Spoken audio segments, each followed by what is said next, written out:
Haleluya, haleluya. Mungu akubariki wewe ambaye umekuwa pamoja na mimi tena siku ya leo. Ni siku ya Jumanne, tarehe nyingine tena, tarehe 11 mwezi wa 3. Siku zinazidi kusogea.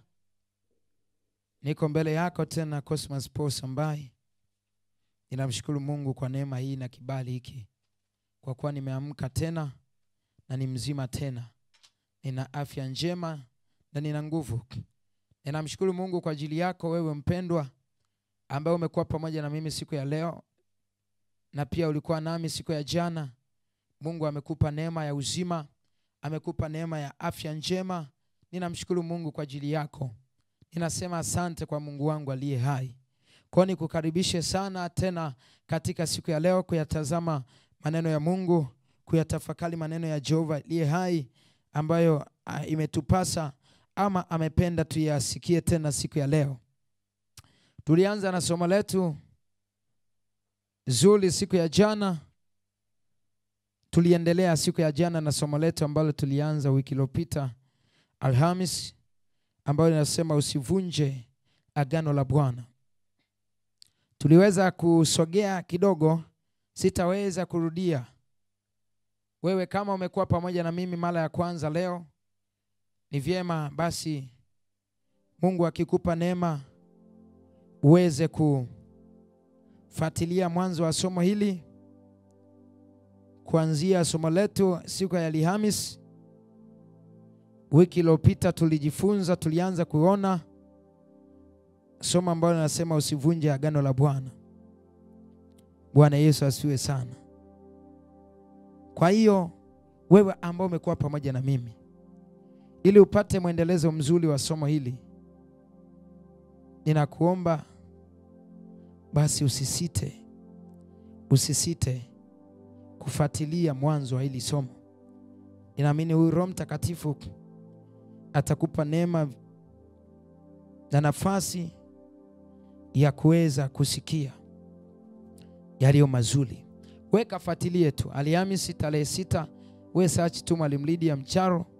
Tarehe 6 utakutana na somo hili ambalo tulianza na siku ya jana tukaendelea nalo, na tulipoishia jana ndio tutakapoanzia. Tuliishia kutazama habari za mtu mmoja anaitwa Elia. Tukasema leo tutachimba kidogo au tutamwangalia zaidi Elia. Tulikuwa tunazungumzia kuhusu agano la Bwana. Nikazungumzia pointi ya kwamba chochote unachokifanya, hakikisha agano lako na Mungu liko imara. Ikazungumza kwamba tunamwona Elia alifunga mvua. Alifunga mvua isinyeshe kwa muda fulani. Lakini tukaangalia kwamba huyu Elia wakati anafunga mvua hakujitazama yeye kwamba na yeye atakuwa miongoni mwa wahanga wa njaa kali ambayo itatokea kwa kukosa mvua. Bwana Yesu asiwe sana.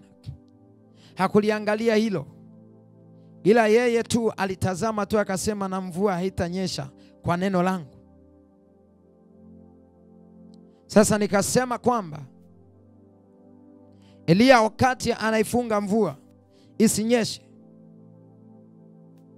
hakutazama hivyo vitu vyote.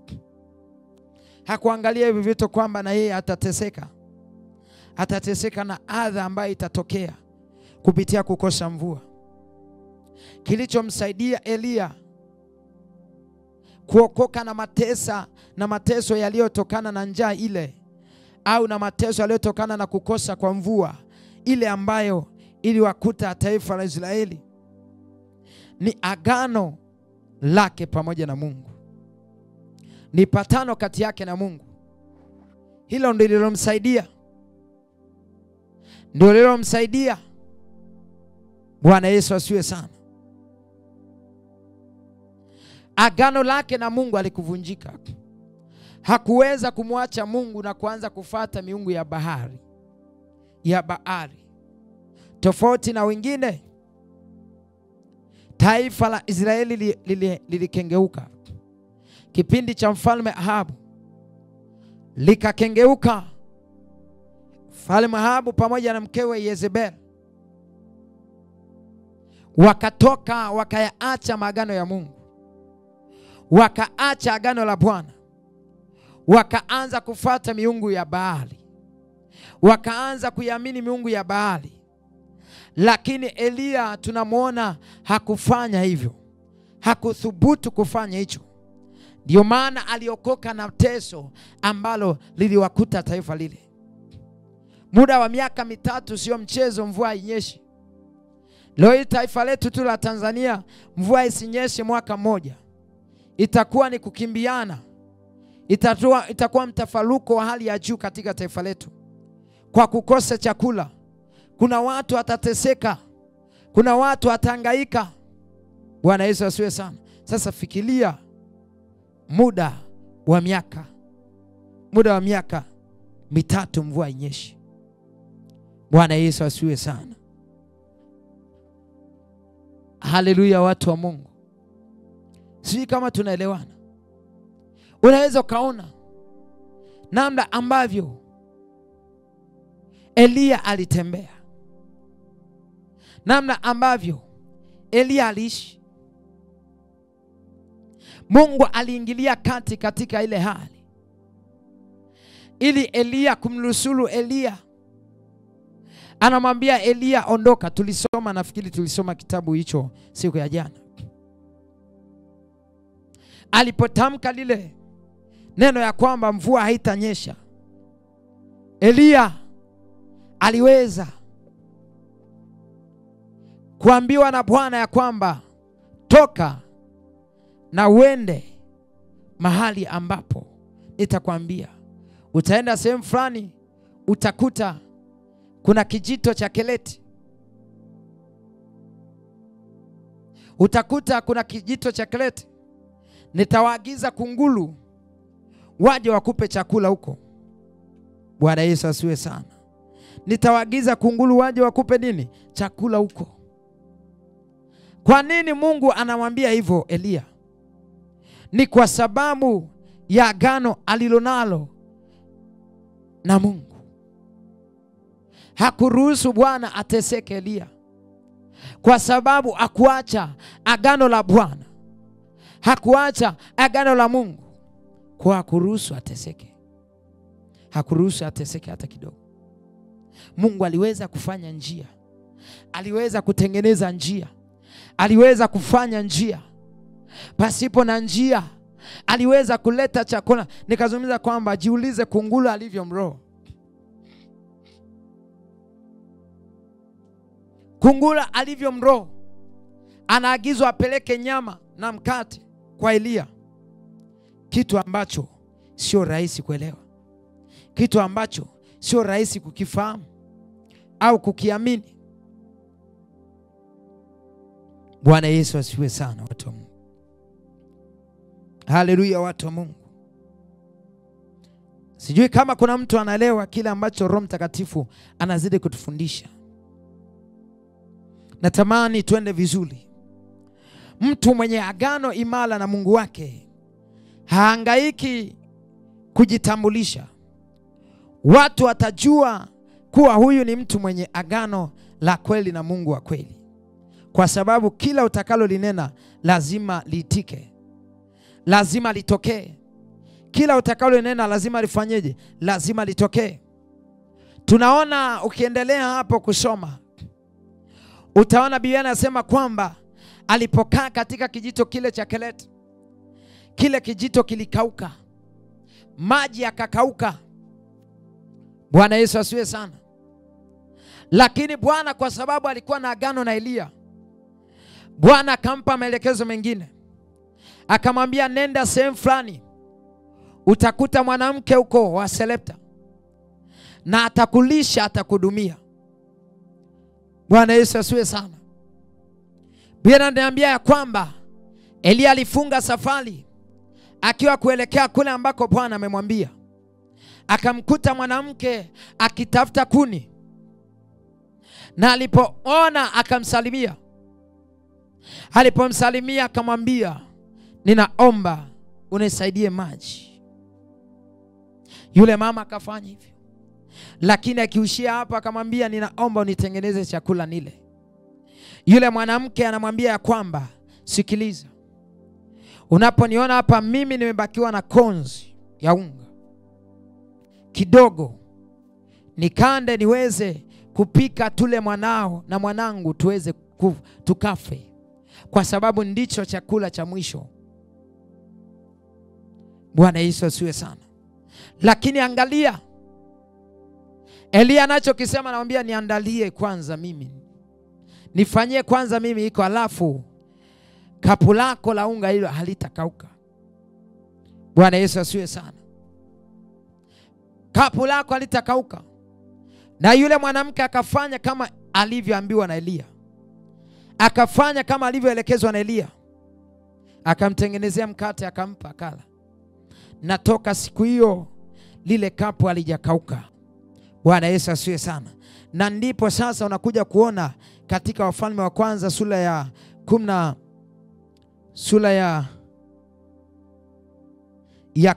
mstari wa 24. Wafalme wa Kwanza sura ya 17 mstari wa 24. Unakuja kuona sasa yule mwanamke anathibitisha kwamba huyu kweli ni mtumishi wa Bwana. Ngoja nikusomea hapa 24. Mwanamke akamwambia Elia, sasa najua ya kuwa wewe ndiwe mtu wa Mungu, na ya kuwa neno la Bwana kinywani mwako ni kweli. Bwana Yesu asiwe sana. Nimesema kwamba mtu mwenye agano imara na Mungu wake hahangaiki kujitambulisha kwa watu. Watajua kuwa huyu ni mtu wa Mungu mwenye agano la kweli na Mungu wa kweli, kwa sababu kila atakolinena lazima litatokea, lazima litafanyika.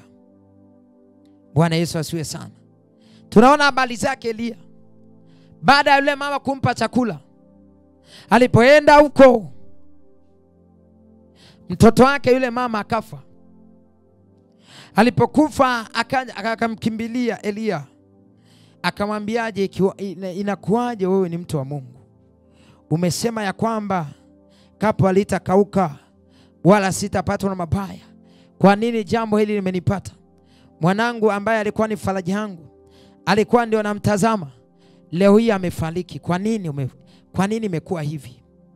Na wakati wewe ni mtumishi wa Bwana na nimekulisha, nimekuhudumia. Bwana Yesu asiwe sana.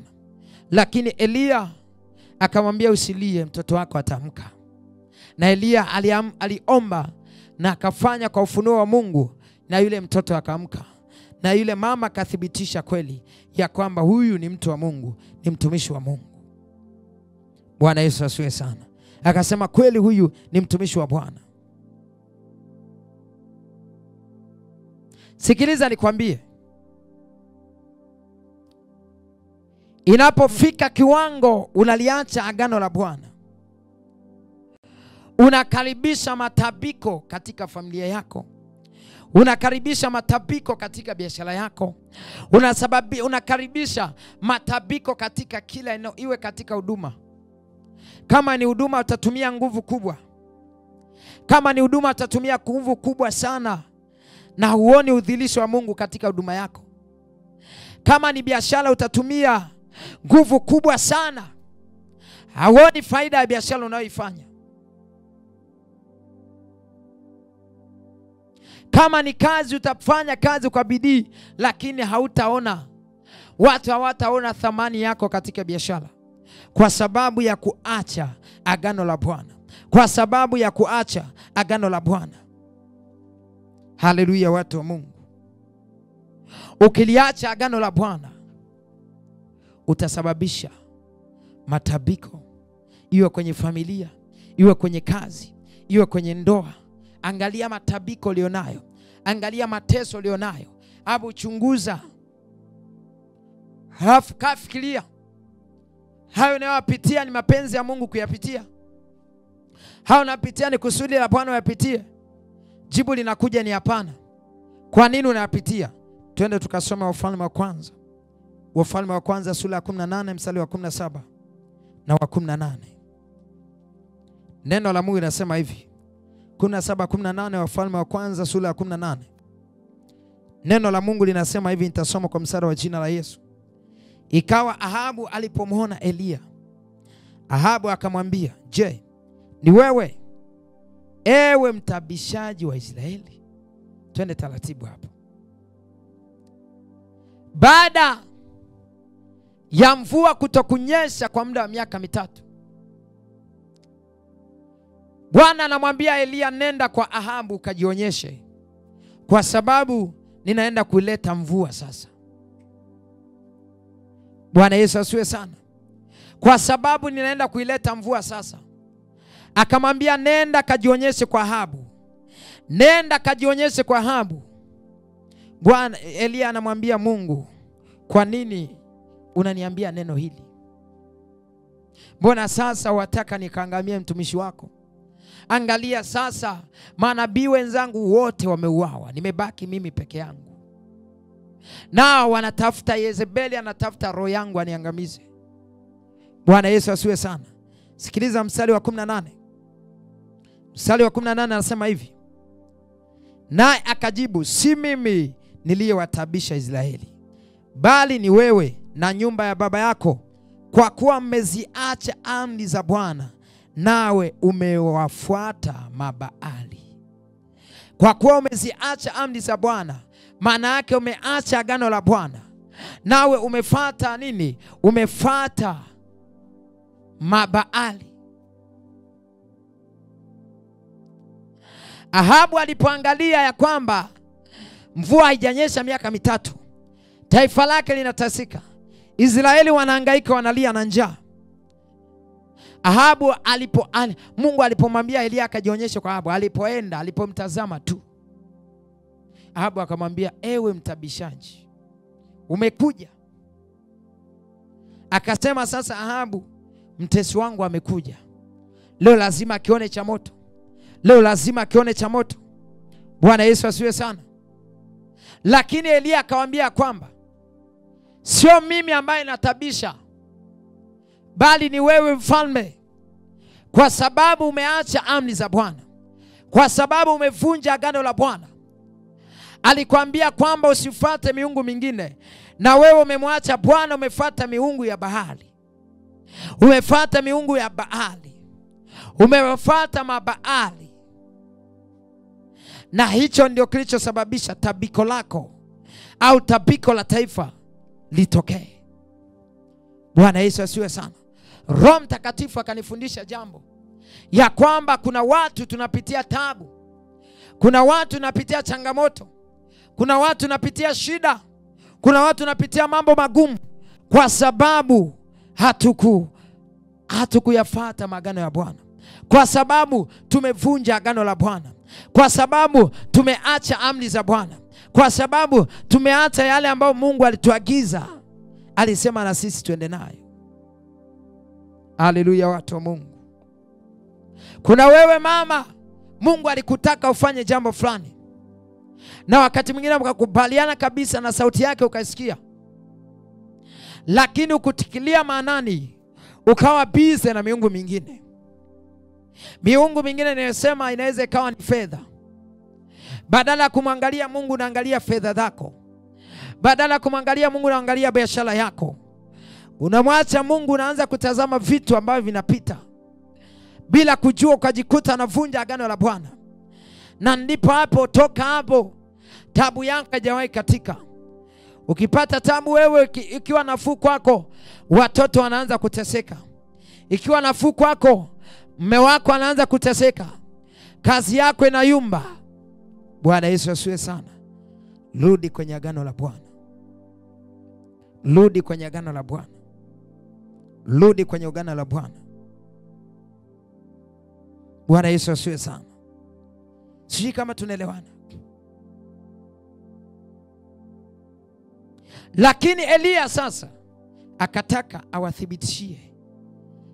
Ahabu akawa haamini. Hamuelewe Eliya anachokisema, ya kwamba huyu anaongea nini.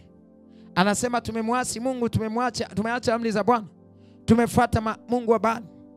Akawa haeleweki, akawa haamini. Ni sawa na mtu ambaye unamwambia kwamba umetoka kwenye msali, Jirekebishe, rudi kwa Bwana.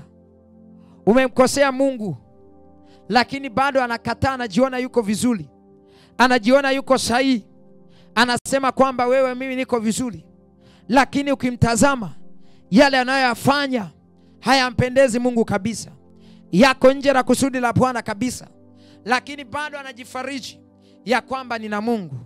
Na ndio walokole wale walio wengi leo wanajifariji ya kwamba wana Mungu, kumbe Mungu alishawaacha saa nyingi. Bwana alishawaacha saa nyingi kwa sababu ya kuacha maagano yake, kwa sababu ya kuvunja agano lake. Bwana Yesu asifiwe sana. Haleluya, watu wa Mungu. Kuna mtu mmoja anaelewa kile Roho Mtakatifu anatufundisha. Kuna mtu anaelewa kile Roho Mtakatifu anatufundisha. Ninazungumza na wewe mama, wewe baba ambao unanisikia popote ulipo. Sikiliza nikwambie, Elia akataka akamthibitishie Ahabu ya kwamba huyu Mungu ndio umemkosea, lakini sio mimi. Ninyi ndio mmefanya makosa. Akamwambia kwamba andaeni sadaka.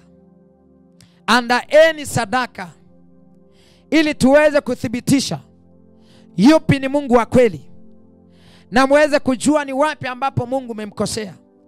Muweze kuelewa ni wapi ambapo mmekosana na Mungu.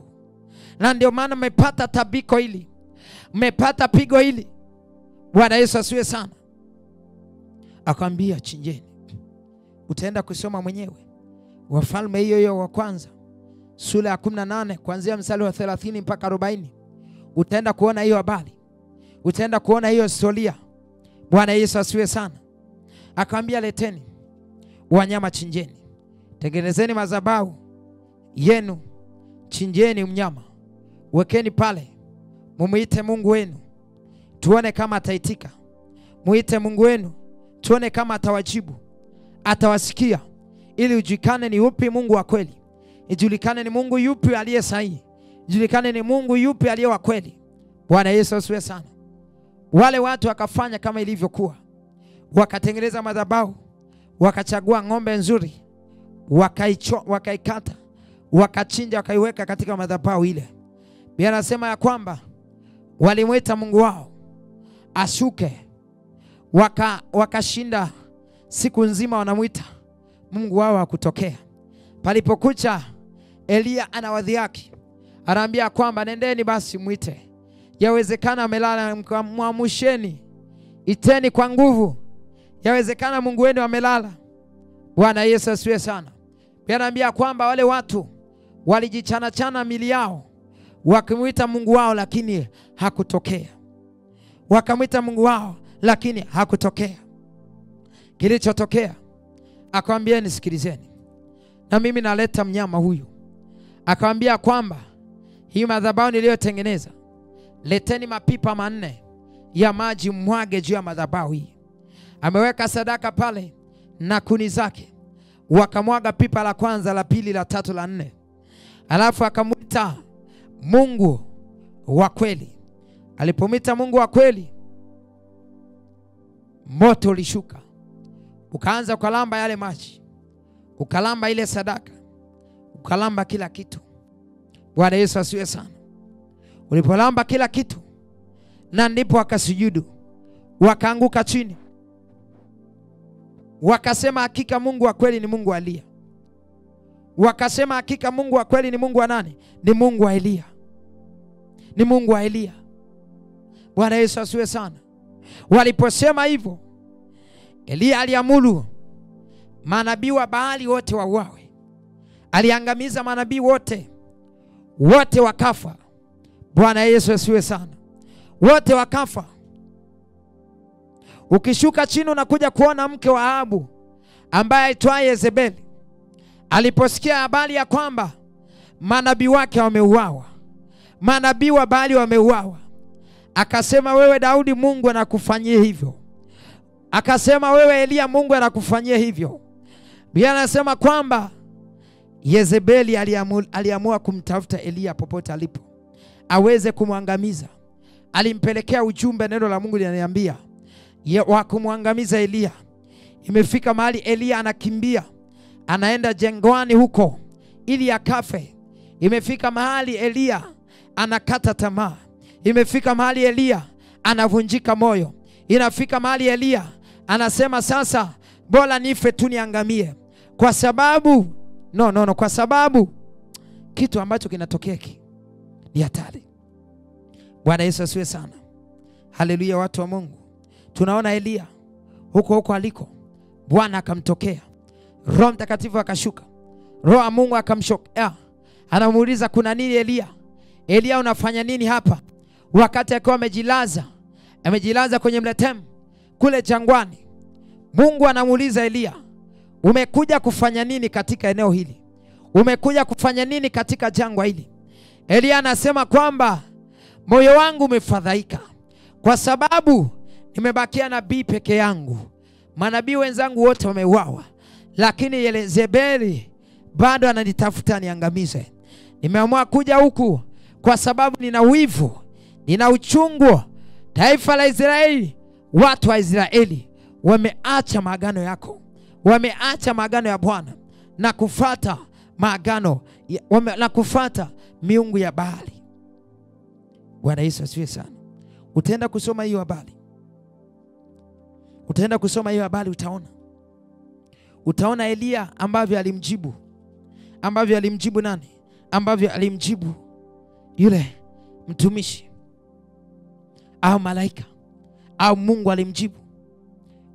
Tusome hapo kidogo. Tusome hapo Wafalme wa kwanza sura ya 18. Sura ya 18 mstari wa 30. Nitasoma mistari kadhaa hapo. Anasema kisha Elia akawaambia watu wote, nikaribieni mimi. Naomba niache hapo. Tusome sura ya 19 mstari wa kwanza.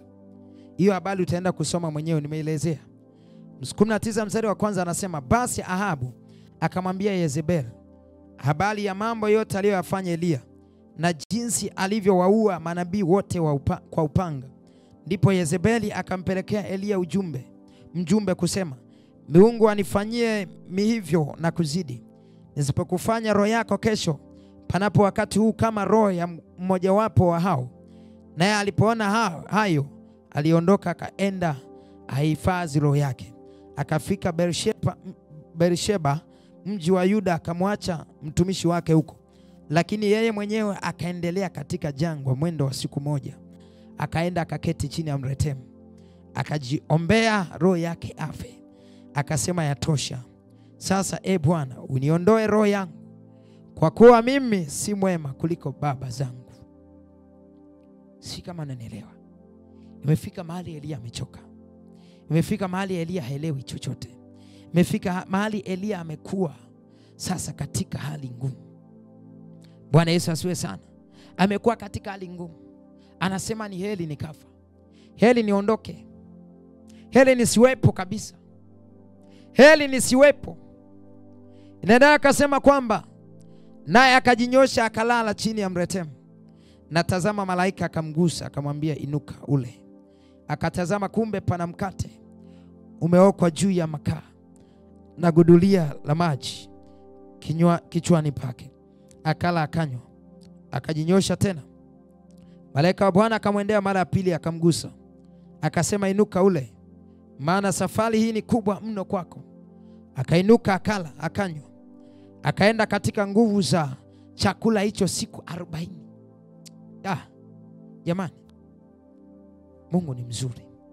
Ukitembea katika agano la Bwana, maisha yako yanakuwa salama, maisha yako yanakuwa ya amani. Bwana Yesu asiwe sana. Neno la Mungu linaniambia kwamba malaika wa Bwana amemtokea pale akiwa amejichokea, kwa sababu mtumishi wake amemwacha mbali huko. Akatembea mwendo wa siku moja. Jiulize, mwendo wa siku moja, mwendo wa siku moja bila kupumzika. Kaenda huko, kajitupa huko kwenye jangwa, kalala huko aombe roho yake afe. Malaika wa Bwana alipomgusa, cha kwanza amemletea chakula. Mwanadamu yupi ambaye amefikia kiwango hiki cha kuletewa chakula na Mungu? Ni yule ambaye ameshika agano la Bwana. Kwa nini Elia amejikatia tamaa? na anataka afe, lakini Mungu anamjali kwa kiwango hicho, lakini bado Mungu anamtazama, lakini bado Mungu anamtazama. Endelea kusoma hapo utaona. Mara ya pili tena akampa chakula, akamletea chakula, akamwambia inuka ule. Na Biblia inaniambia kwamba hicho chakula malaika anamwambia safari yako ni kubwa kuliko hii, kula ushibe. Na alipokula kile chakula siku 40 akula chakula hicho, chakula ndio kilimsukuma siku 40. Neno la Mungu alijaniambia kwamba jioni alikuwa anakunywa uji. Alipokula kile chakula siku 40 ilikatika. Bwana Yesu asifiwe sana. Anaendelea kusema kwamba akainuka, akala, akanywa, akaenda katika nguvu za chakula hicho siku 40, mchana na usiku. Mchana na usiku maana yake masaa 24.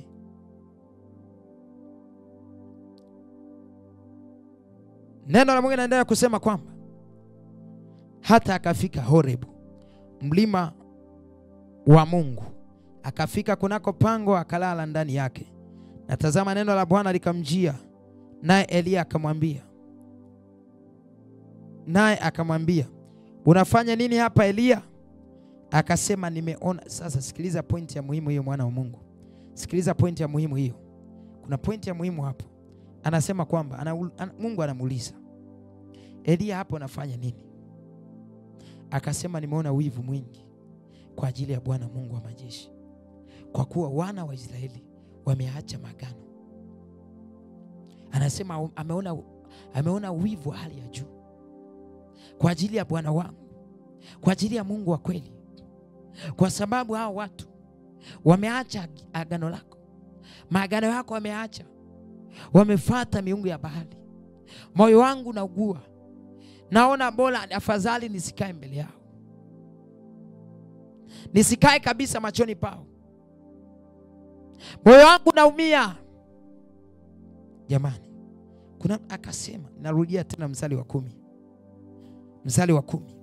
Akasema, nimeona wivu mwingi kwa ajili ya Bwana Mungu wa majeshi, kwa kuwa wana wa Israeli wameacha maagano yako na kuzivunja madhabahu zako na kuwaua manabii wako kwa upanga, nami nimesalia mimi peke yangu, nao wananitafuta roho yangu waniondoe. Wanatafuta roho yangu waniondoe. Nina wivu mkubwa. Eliya anasema na wivu mkubwa.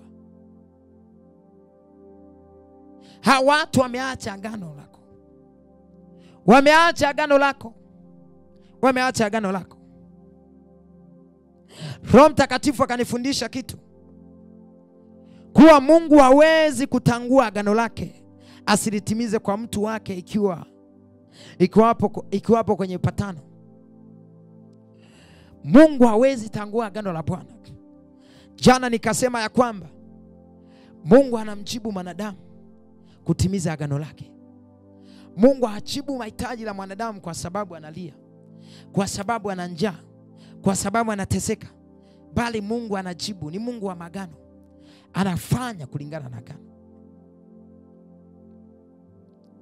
anafanya kulingana na agano. Na hapo nyuma tumetoka kuona kuwa kama umepatana na Mungu lazima atakuwa na wewe kila unakoenda.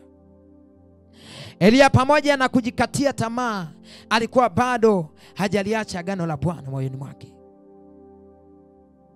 Eliya pamoja na kuchoka, pamoja na safari yake imekuwa nzito, imekuwa ngumu, lakini bado alikuwa hajaacha agano la Bwana moyoni mwake.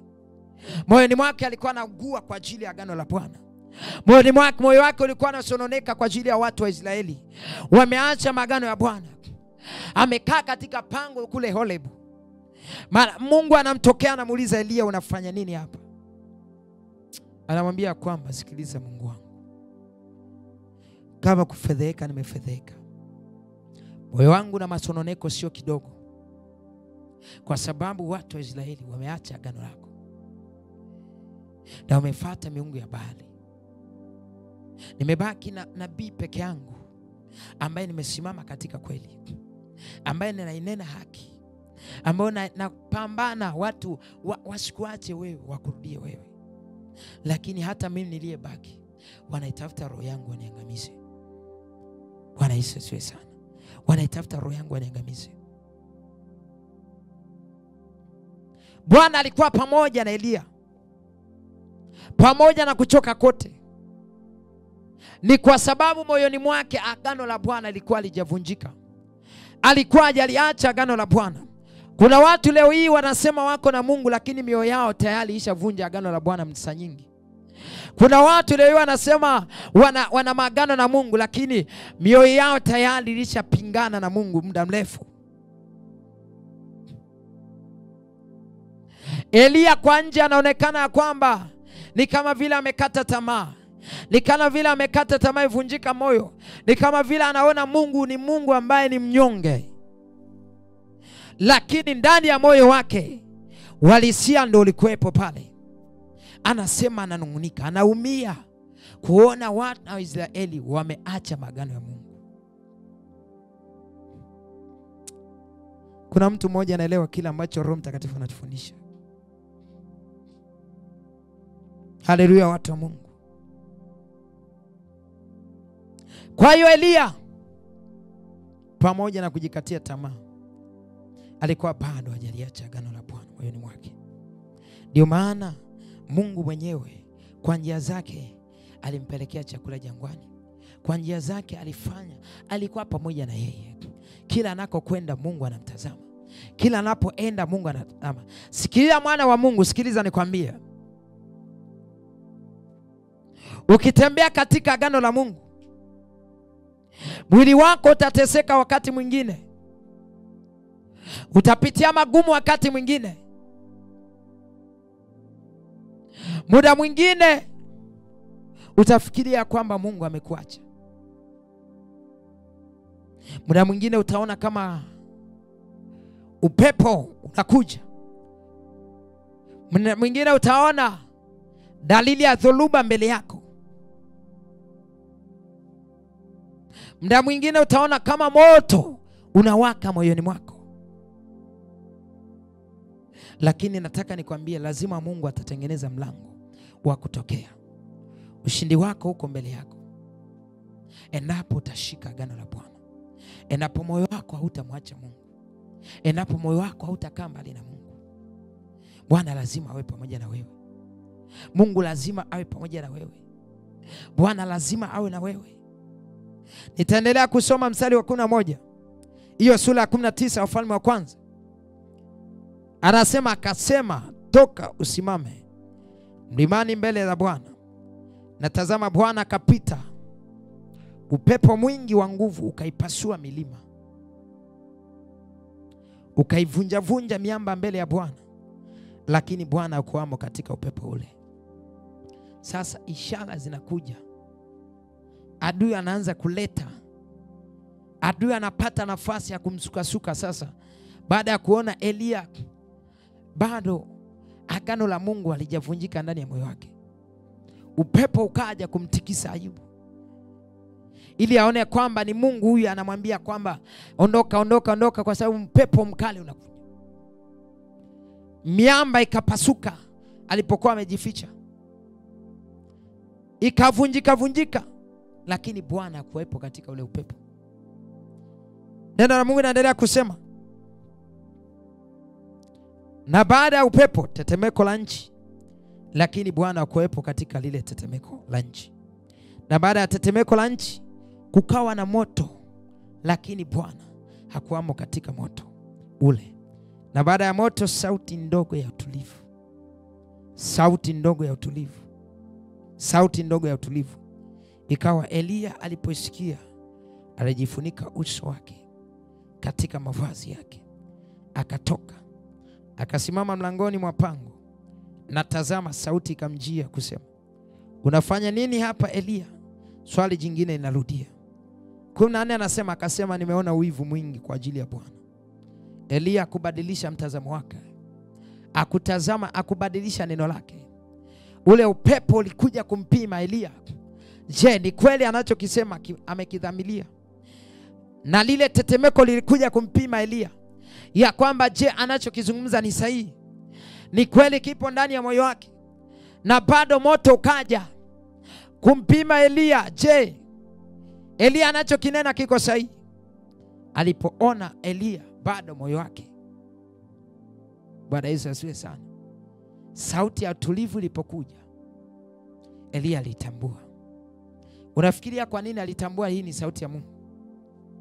Bwana Yesu asifiwe sana. Ngoja nimalizie alafu tuende vizuri.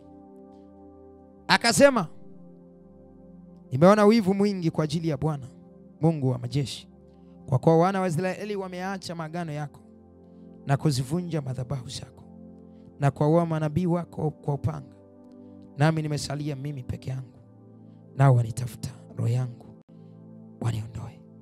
Bwana akamwambia, enenda urudi njia ya jangwa la Dameski, ukifika mtie mafuta Hazaeli awe mfalme wa Shamu. Utaendelea mwenyewe, naomba niishie hapo. Sikiliza nikwambie. Unafikiria Elia alijuaje kwamba hii ni sauti ya Mungu? Alijuaje katika ule upepo Mungu hakuwepo? Alijuaje ya kwamba katika lile tetemeko Bwana hakuwepo? Elia alijua vipi katika ule moto Mungu hakuwepo? Ni kwa sababu ya agano la Bwana lilikuwa linaimba katika moyo wa Elia. Patano lake na Mungu moyoni mwake lilikuwa linaimba. Ilipotoka sauti ya utulivu, akajua kweli huyu ndio Mungu. Akasema, ngoja nijifunike. Alipojifunika, swali lile lile nakuja, linamuuliza Elia, unafanya nini hapa? Mungu anamuuliza kwa swali lile lile, aone kama Elia awezekana upepo aliouona, mazito aliyoyaona, moto aliouona, tetemeko aliyoona, anaweza kabadilisha msemo. Lakini Biblia inaniambia kwamba Elia akarudia yale maneno. Kasema, nimeona wivu wa Bwana Mungu wa majeshi, sababu watu wa Israeli wameacha agano, wameacha maagano ya Bwana, wamefuata miungu ya bahari. Manabii wote wameuawa, nimebakia peke yangu. Bwana Yesu asifiwe sana. Sikiliza nikwambie, muda mwingine agano lako na Mungu kama liko imara, litapimwa kwa moto, litapimwa kwa tetemeko, litapimwa kwa upepo. Na mwingine unaweza kashangaa upepo unakuja katika maisha yako, upepo wa maisha magumu, upepo wa magonjwa, moto na waka katika familia yako, ndoa haieleweki, maisha ni magumu, fedha hakuna, watoto wanahitaji waende shule, watoto wanahitaji chakula. Ni wakati wa kupimwa. Je, agano lako na Mungu liko imara? Je, kama ulikuwa unasema Yesu ni Bwana, sitamwacha, je, bado utaendelea kusema hivyo? Bado utaendelea kung'ang'ania pale pale? Bado utaendelea kumtumikia Mungu kwa kiwango kinachotakiwa? Bwana Yesu asiwe sana. Mungu anaweza ruhusu upepo uje mbele yako kupima agano. Je, unalizingatia agano lake? Leo hii uko vizuri, unakula, unashiba, unamtumikia Mungu kwa nguvu zote. Kuna wakati chakula kinaondoka, unabaki na njaa, unateseka, unahangaika, hujui familia yako itakula nini, na wewe ni mtumishi wa Bwana. Mungu anakuangalia sasa, analeta upepo huo, analeta moto huo katika familia, ili aone, je, bado utakuwa na bidii ile ile kumtafuta Bwana? Bado utakuwa na bidii ile ile kumtafuta Mungu? Bado utakuwa na msimamo ule ule? Bwana Yesu asifiwe sana. Ukija kuangalia, kuna watu wengi wamemwacha Mungu. Kuna watu wengi wamemwacha Mungu. Kuna watu wengi wamemwacha Mungu baada ya upepo kuonekana, baada ya moto kuwaka kwenye familia zao, baada ya tetemeko kupita kwenye familia zao, baada ya tetemeko kupita katika maisha yao, wakamwacha Mungu kwa sababu waliona ya kwamba no, pana. maagano yao na Mungu hayakuwa imara. Kwenye upepo wakaona Mungu yupo, badala ya kuona kama Elia aliona upepo unakuja lakini Mungu hakuwepo pale. Maana yake Elia alitambua ya kwamba kama Mungu hayupo pale, maana yake ili ni pimo, hii ni testi, huu ni mtihani natakiwa nivuke. Alipoona moto bado agano lilikuwa imara. Bwana Yesu asiwe sana.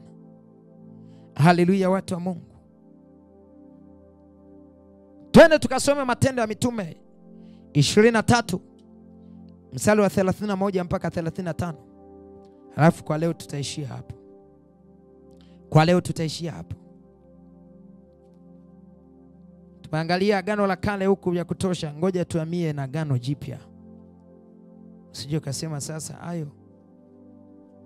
Ngoja nikuonyeshe kitu hapa. Matendo ya Mitume 23 mstari wa 31 mpaka 35. Neno la Mungu linasema hivi: basi wale askari wakamchukua Paulo kama walivyoamriwa, wakampeleka hata Antipatri usiku. Hata asubuhi wakawaacha wale wapanda farasi waende pamoja naye, nao wakarudi zao ngomeni. Na wale walipofika Kaisaria na kumpa liwali ile barua, wakamweka Paulo mbele yake. Naye alipokwisha kuisoma akawauliza, mtu huyu ni wa jimbo gani? Alipoarifiwa ya kuwa ni mtu wa Kilikia, akasema, nitakusikia wewe watakapokuja wale walio kushtaki.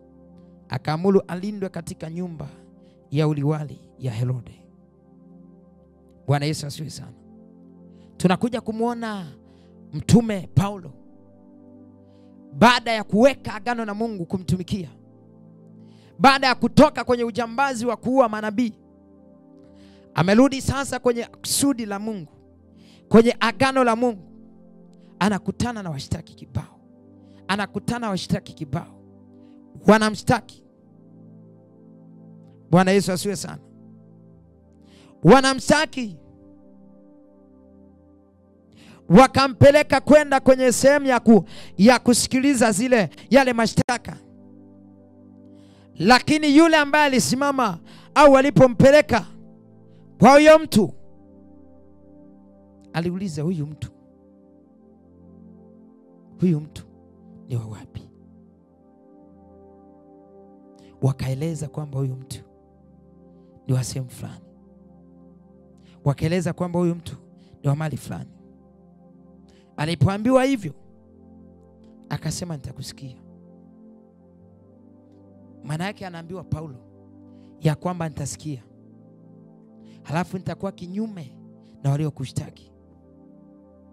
Bwana Yesu asiwe sana. Sikiliza nikwambie, Mungu atakupa kibali kwa mtoa hukumu.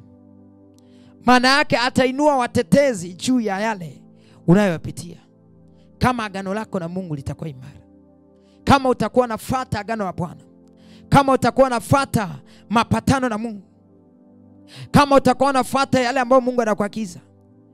Mungu atainua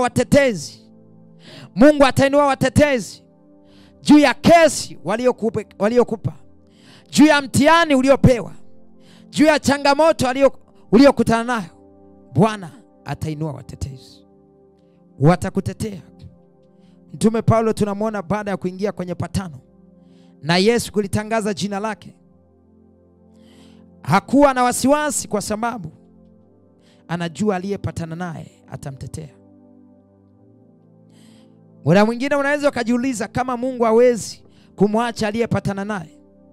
Mbona kuna watumishi wake wanateseka mpaka wanakufa muda mwingine, kama kina Yohana Mbatizaji. Kina Yohana walikuwa katika agano la Bwana toka wakiwa tumboni mwa mama zao, lakini nafika mahali kina Yohana wanauawa. Unafikiri kwa nini? Yohana aliuawa kwa sababu muda wake ulikuwa umefika, kazi yake alikuwa ameimaliza. Ndio maana kuna vitu alikuwa anavifanya, wanakata mikono inaota, wanafanya hivi na hivi, lakini alipomaliza kazi yake Bwana aliruhusu. Ndio maana Yohana aliuawa. Bwana Yesu asifiwe sana. Kwa hiyo mwana wa Mungu, ukiwa na agano na Mungu, yeye atakupa ujasiri mkubwa wa kukabiliana na mapambano na mambo magumu yaliyoko mbele yako, ya kukabiliana na vitu vigumu vilivyoko mbele yako. Bwana atakusaidia. Bwana atainua watu wa kutetea. Bwana atainua watu wa kutembea na wewe. Bwana atainua watu wa kutembea na wewe. Cha msingi na kutazama, angalia, je, agano lako na Mungu liko imara? Agano lako na Mungu liko imara? Tafakari, jiulize kwa makini. Agano lako na Mungu liko imara? Tumeweza kuingia kiundani zaidi. Tumeona habari za Elia. Tumeona namna Mungu alivyoenenda na Elia. Tumeona namna Mungu alivyotembea na Elia. Na ndivyo na wewe atatembea na wewe katika jina la Yesu. Ninasema na Mungu atatembea na wewe katika jina la Yesu. Kwa kanuni moja tu. Kwa kanuni moja tu. Usiache magano yake. Usiache magano la Bwana. Usiache agano la Bwana. Ninasema katikati ya magumu, katikati ya shida utakao kutana nayo, kama usije ukamwacha Bwana. Moyo wako usije ukakengeuka, ukatazama fedha, ukatazama mali, ukatazama vitu ambavyo ulivyo navyo, ukamwacha Mungu, ukaacha kumtazama Mungu. Utakuwa katika hatari kubwa. Utakuwa katika hatari kubwa. Una nafasi ya kusogea mbele za Bwana na kumwambia Mungu, nisaidie. Ya kumwambia Baba, ninaomba niwezeshe. Na kumwalika Roho Mtakatifu, mwambie Mungu, Roho Mtakatifu nisaidie nisije nikavunja agano la Bwana. Nisije nikavunja agano la Bwana. Kuna watu leo hii maisha ni magumu. Kuna watu leo umejitengenezea matabiko kama Ahabu alivyotengeneza matabiko juu ya taifa la Israeli kwa sababu ya kuyaacha magano ya Bwana. Lakini wao hakufikiria kwamba wao ndio wamesababisha matabiko, bali waliona Elia ambaye alitamka mvua isinyeshe ndio aliyesababisha tabiko. Leo hii kuna watu leo hii mnadhani ya kwamba watumishi wa Mungu wanaowahubiria, mnadhani ya kwamba wao ndio wanasababisha matabiko katika maisha yao, katika maisha yenu. Lakini sio kweli. Wengine matabiko umesababisha ninyi wenyewe. Matabiko ya watoto wenu umesababisha wao wenyewe. Familia inahangaika, amani hakuna kwenye ndoa yenu, mmesababisha wenyewe, kwa sababu hamkuenda kama mlivyoanza. Namna mlivyoanza na Mungu sivyo mnavyoenenda na Mungu leo. Namna mlivyotembea na Mungu sivyo mnavyotembea na Mungu leo. Mmemzoea Mungu kwa kiwango kikubwa. Imefika mahali Mungu hawatazami tena. Imefika mahali agano la Bwana limevunjika kwenu. Na wakati huo hamjui hata ya kwamba agano la Bwana limevunjika. Mkiambiwa mnaona kama vile mnaonewa. Hivyo ndivyo Wakristo wa leo. Wakiambiwa ukweli wanakasirika. Wanaanza kujifariji kwa maneno mazuri. Wanatafuta maandiko ya kuwafariji bila kujua ni Elia anazungumza ya kwamba mrudie Bwana katika magano yake. Bila kuelewa kwamba Ahabu hakuelewa ya kwamba Elia amenena hivyo. Ni Mungu anazungumza ndani ya Elia. Lakini anamuona Elia kana kwamba ni wahovyo. Ahabu anamsikiliza mkewe. Mkewe alikuwa na nguvu kupita kawaida. Yezebeli alikuwa na nguvu kupita kawaida. Inafika mahali mpaka Elia anamkimbia Yezebeli. Rika shanda rama sikiliaka. Mimi sijui nini Roho Mtakatifu amekufundisha, lakini naamini kuna kitu umejifunza. Tazama leo, chunguza maisha yako leo. Je, unatembea katika agano la Bwana? Tuna dakika 10 tumebakiwa nazo hapa. Mwambie Mungu asante kwa neno lako. Mshukuru Bwana kwa neno lake. Mwambie Mungu ninakushukuru. Mwambie Baba ninakutukuza kwa neno lako jema. Kwa kuwa umesema na mimi. Kwa kuwa umenena na mimi. Mshukuru Bwana kwa kinywa chako. Mshukuru Baba kwa kinywa chako. Mwambie Baba asante kwa neno hili ambalo umenipa. Mwambie Mungu asante kwa neno hili ambalo umenipa. Reka shanda lama siki. Mwambie Mungu nimejua leo kuna magano nimeacha. Kuna patano ambalo tulipatana Baba silifati tena. Na leo nimetambua, nimegundua kumbe taabu ambazo nilizonazo, mahangaiko nilionayo, kumbe sababu nimeacha agano lako. Sababu nimeacha agano lako. Sababu nimeacha agano lako. Reka shanda rama lika siki. Oli apanda ma leta shanda rama. Lezanda ma lika siki kinte mo. Omba kwa kadri Roho Mtakatifu anavyokuongoza kulingana na kila ambacho amekufundisha. Mimi sijui umepita mazingira yapi. Sielewi mambo yako yakoje. Sielewi maisha yako yakoje. Reka shanda rama. Baba, tunakushukuru kwa neno lako. Umetufundisha watoto wako Mungu lehai. Umetufundisha watoto wako Jehova Shama. Umetufundisha Bwana, umetufundisha Jehova. Umetufundisha Baba. Ninaomba Bwana mabwana kupitia neno hili, watoto wako tusaidie. Tutembee katika magano ambayo Bwana umeagana na sisi. Tutembee katika mapatano ambayo umepatana nasi.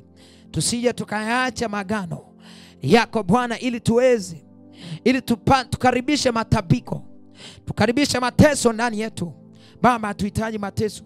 Hatuhitaji maisha magumu. Hatuhitaji changamoto.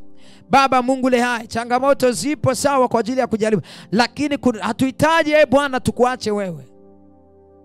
Hatuhitaji tutabike kwa kuacha magano. Reka shanda rama lika sikindi mo. Baba, msaidie huyo mama. Omba kwa kadri Roho Mtakatifu atakavyokuongoza.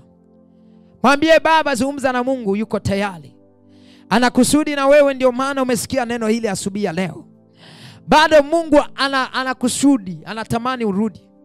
Anatamani urudi kwenye agano. Yote hayo Mungu alikuwa anafanya kupitia Elia, ili watu wake warudi katika agano. Watu wake warudi katika agano, lakini walikuwa hawaelewi na watambui. Wanaona kana kama vile ya kwamba Elia anajitungia mambo yake wenyewe. Wameua wanabii wote wa Mungu waliosema kweli. Na ndivyo ilivyo leo. Kuna Wakristo wengi wanaua watumishi wa Mungu pasipo kujua. Wanawaua kwa maneno. Wanawaua kwa kuwatukana. Pale ambapo waliambiwa ukweli. Pale ambapo waliambiwa ukweli bila kujua ya kwamba ni Mungu kawatumia kusema. Mimi sijui watumishi wangapi umeua. Sijui watumishi wangapi umeua kwa midomo yako, kwa kinywa chako, sielewi. Ripa shanda rama sikili yaka. Yanda malipa sikindi mulia. Razanda malika sikili ya kandama. Baba mfalme wa falme, wewe ni Mungu tupendaye. Ndio maana umetukumbuka kwa ujumbe huu mfalme. Umetukumbuka watoto wako Bwana. Umetukumbuka watoto wako Jehova Shama. Elia anasema moyo wangu na uhivu mkubwa, kwa sababu wana wa Israeli wameacha magano yako. Baba mfalme wa falme, nijalie moyo kama wa Elia. Nijalie moyo wa Elia mfalme wa falme, ambapo nitakapojaribu kuacha agano lako, basi uchungu wa moyo wangu, maumivu ya moyo wangu yakanikumbusha ya kwamba sitaki kuliacha agano lako. Sitaki kukaa mbali na wewe. Sitaki kukaa mbali na wewe. Reta shanda lama sekende moli ya kanda ma. Le papa panda ma leka sekende mo reka shanda rama. Le zanda ma leka sekekente mo. Mwambie Baba, nisaidie kusimama kwenye agano. Mwambie Baba, nisaidie kusimama kwenye agano. Mwambie Mungu, nisimame kwenye agano. Nisaidie nisiliache agano lako Bwana. Hata kama upepo utakuja, hata kama moto utakuja, hata kama tetemeko litatokea, Bwana nisaidie mwanao, nisaidie mwanao, nisaidie mwanao, nisaidie mwanao. Yende mole pashanda rama, nisaidie Baba. Nisaidie Jehova. Omba mwana wa Mungu. Msi Bwana, msaidie Bwana. Mwambie Bwana kusaidie. Mungu yuko tayari kuleta msaada kutoka popote pale. Bwana yuko tayari kuleta watetezi kwa ajili yako, endapo tazidi kusimama katika agano. Kama Elia alivyoletewa chakula jangwani, kama Elia alivyopelekewa chakula jangwani, kama Elia alivyowezeshwa, hakutembea siku 40 kwa chakula cha siku moja. Akaishi siku 40 bila kula wala kunywa, kwa sababu agano la Bwana lilikuwa imara. Reka shanda lama sikindi mo. Le zanda ma leta shanda ra. Le pasekeli ya kanda ma. Watoto wako Baba tumejua leo. Watoto wako Baba tumeelewa leo. Tuko mahali hapa mfalme. Tuko mahali hapa watoto wako Jehova. Tunaomba Bwana tusaidie. Tunahitaji Bwana kutembea katika agano lako. Tunahitaji Bwana kutembea katika agano lako. Tunahitaji Bwana kutembea katika agano lako. Hatutamani Bwana tutoke nje agano. Yende male pasekete. Kwa sababu wewe ni Mungu wa maagano.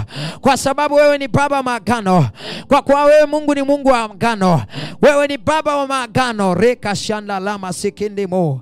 Lezanda maleka sekende mo. Reka shanda rama. Oliakanda maleka sekekente mo.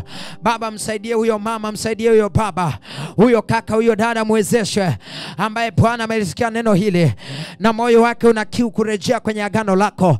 Na moyo wako Bwana una kiu na kurejea kwenye agano lako. Baba hata kama alikuacha wewe, hata kama aliacha magano yako Baba, leo hii ametambua na amejua yuko tayari kurudi sasa. Baba ukamtakabali, ukamkubali mfalme, mkubali Jehova Shama, arejee kwako Mungu le hai, arejee kwako Jehova Shama, kwa kadri ya uweza wako mwamba vyote, kwa kadri ya uweza wako Jehova ile, kwa kadri ya uweza wako mtakatifu. Oliakanda maleka shanda rama, le shanda maleka sekende mo, rapa shanda rama sekeli akanda ma, oliazanda maleka sekekente mo, rapa shanda rama sekeli akanda ma. Baba ninakutukuza mfalme. Ninasema asante Mungu le hai. Asante Jehova Shama. Ninakushukuru wewe Jehova ile uliye mwema. Ninakushukuru Baba uliye mtakatifu. Mshukuru tu Bwana, mwambie Mungu asante. Mwambie tu Baba ninakushukuru. Mwambie Jehova tu asante. Mwambie tu Mungu asante. Mwambie tu Mungu ninakushukuru mwanao. Mshukuru Bwana kwa kinywa chako. Mshukuru Baba kwa kinywa chako. Mwambie Mungu ninakushukuru. Mwambie Baba ninakushukuru kwa kuwa umetenda Bwana. Mshukuru Bwana kwa kuwa umefanya. Mshukuru Jehova kwa kuwa umefanya. Mwambie Mungu asante kwa kuwa umefanya. Baba tunasema asante watoto wako. Asante Mungu le hai. Asante Bwana mabwana. Asante Jehova. Sifa na utukufu Bwana tunakupa wewe kwa kuwa umesema na sisi. Hakika Mungu umekuwa nasi. Hakika Baba umekuwa nasi. Sifa na utukufu tunakurudishia wewe Mungu wa enzi. Tunakurudishia wewe Baba uliye mwaminifu. Asante Jehova Shama, Mungu mkuu. Wezesha watumishi wako. Wezesha watoto wako hawa. Wezesha watoto wako hawa. Mungu mkuu uwawezeshe. Popote alipo, awe ndani ya Tanzania au nje ya Tanzania. Baba umkumbuke. Umkumbuke Jehova. Ukae pamoja naye mfalme. Ukae pamoja naye Jehova Shama. Kwa kadri ya uweza wako na nguvu zako mtakatifu. Nikiamini Baba umefanya na umetenda kwa jina la Baba, la Mwana na Roho Mtakatifu. Amen. Mungu akubariki sana mwana wa Mungu. Wewe ambao umesikia kile Roho Mtakatifu ametufundisha. Hakika Mungu atafanya. Au ingia katika kazi yako. Ingia katika nafasi yako. Yafanyie kazi yale ambayo Roho Mtakatifu ametufundisha. Yale ambayo Roho Mtakatifu ameyanena kwa ajili yetu. Sio kwa akili yangu, sio kwa nguvu zangu. Bali Roho ndio aliyetupa ujumbe huu. Roho ndio aliyenena nasi ujumbe huu. Nenda ukafanikiwa kupitia ujumbe huu. Ukayakumbuke magano ya Bwana. Ukaangalie wapi umedondoka. Ukaangalie wapi hauko sawa. Basi bila kupoteza muda tenda mbele za Bwana. Nitakuombea Mungu akawe pamoja na wewe. Unapoondoka kwenye majukumu yako, unapoenda kwenye kazi zako. Vile vile nitaomba kwa ajili ya sadaka ambayo utaenda kuitoa. Kama utaguswa kutoa sadaka yako kwa ajili ya kazi ya Mungu hii, nitaomba kwa ajili ya hiyo sadaka. Na Mungu wa mbinguni atakuwa pamoja na wewe. Mungu wangu ninakushukuru kwa ajili ya neno hili. Asante Baba kwa kuwa umekuwa pamoja na sisi siku ya leo. Sifa na utukufu ninakupa wewe Bwana. Kwa kuwa umesema na yule mama, umesema na yule baba. Heshima na utukufu ni kwako Mungu wa enzi. Heshima na utukufu ni kwako Jehova ile. Tazama Bwana ukaonekane juu ya yule mama, yule baba, yule kaka, yule dada, hata yule mtoto. Bwana anapoenda kutoa sadaka yake kwa ajili ya kazi yako hii mfalme, kamfadhili na kumfanikisha katika kila hatua anayopitia. Katika kila hatua anayopitia, Baba ukamwezeshe. Mungu wangu ukamwezeshe kwa kadri ya uweza wako na nguvu zako. Usimwache Mungu le hai. Usimwache Jehova Shama. Ukae pamoja na yeye Bwana. Ukae pamoja na yeye mfalme. Mfadhili mahali ambapo atapungukiwa. Mwezeshe mahali ambapo atashindwa. Ukamtie nguvu na kuminua zaidi kwa viwango vyako mtakatifu, nikiamini wewe Mungu unatenda, unafanya kupitia jina lako lipitalo majina yote. Tazama wakati na muda huu Bwana, watoto wako wanapoondoka, wanaelekea kwenye majukumu yao, wanaenda kwenye kazi zao, wanaenda kwenye biashara, wanaenda kwenye huduma, wanaenda masomoni, mashuleni.